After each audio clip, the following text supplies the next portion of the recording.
আমরা যখন ক্ষমতায় ছিলাম একবার, তখনও দেখেছি যারা নারীদেরকে ঘরে ঢুকিয়ে দিতে চায়। আমরা তো আফগানিস্তান হতে পারি না। আমরা একটা প্রগতিশীল জাতি।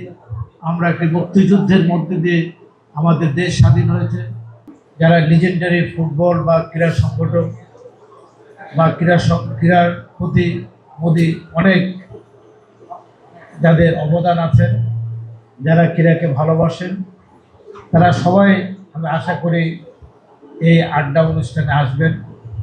এটা প্রাণবন্ত হবে এবং দেশের আমাদের নবীনরা এর প্রতি আকৃষ্ট হবেন। আমাদের দেশও উপকৃত হবে, আমরাও সবাই উপকৃত। এখানে অনেক লিজেন্ডারি পার্সন আছেন, আমি এই জন্য সবার নাম দিলাম না। তবে দুইজন ব্যক্তি, একজন আমাদের প্রধান অতিথি আমিনুল, আমাদের অত্যন্ত কাছের মানুষ, ক্রীড়া জগৎকে, যেহেতু একজন ক্রীড়া ব্যক্তিত্ব, নিজে মাঠে খেলেছেন, সে বাংলাদেশের ক্রীড়া জগৎকে এবং আমাদের মাননীয় প্রধানমন্ত্রী তাকে যে দায়িত্বগুলো দিচ্ছেন, প্রত্যেকটি ছেলে মেয়েকে মাঠে নিয়ে আসার, শিশু কিশোরদের মাঠে নিয়ে আসার যে প্রচেষ্টা, এই প্রচেষ্টা আমিনুলের মাধ্যমে সফল হবে, আমরা সেই প্রত্যাশা করি। আমি দুটি নাম এখানে বলতে চাই, সেটা হলো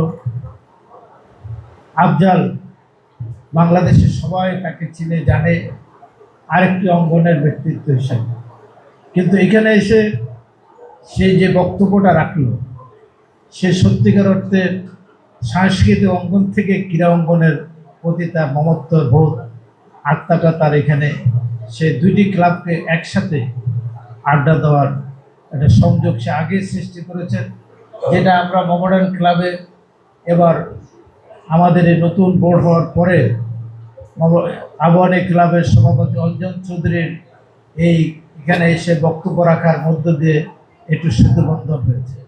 আমরা মনে করি বাংলাদেশের ক্রীড়া অঙ্গনের এখন আমাদের পুরুষ, আমাদের ক্রিকেট এবং ফুটবল এগিয়ে যাচ্ছে।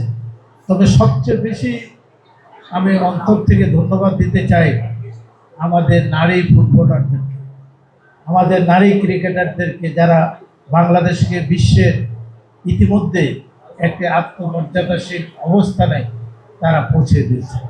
এই জন্য তাদেরকে আন্তরিকভাবে ধন্যবাদ জানাই। এবং যারা কিছু কিছু মহল আছে, আমরা যখন ক্ষমতায় ছিলাম একবার, তখনও দেখেছি যারা নারীদেরকে ঘরে ঢুকিয়ে দিতে চায়, যারা নারীদেরকে ক্রীড়াঙ্গন থেকে ঘরে ঢুকিয়ে দিতে চান। আজকে আমাদেরকে দায়িত্বটা ঐতিহাসিকভাবে পালন করতে হবে। আমিনুল এখানে আছে, এই জাতীয় প্রচেষ্টা এখনো চলছে, এটা যেন সফল কাম না হয়, কারণ আমরা তো আফগানিস্তান হতে পারি না। আমরা একটা প্রগতিশীল জাতি। আমরা একটি মুক্তিযুদ্ধের মধ্যে দিয়ে আমাদের দেশ স্বাধীন হয়েছে। আমাদের এখানে সকল বর্ণের, সকল ধর্মের মানুষ একত্রিত হয়ে আমরা এই দেশটাকে স্বাধীন করেছি, আমরা এই দেশটাকে এগিয়ে নিই।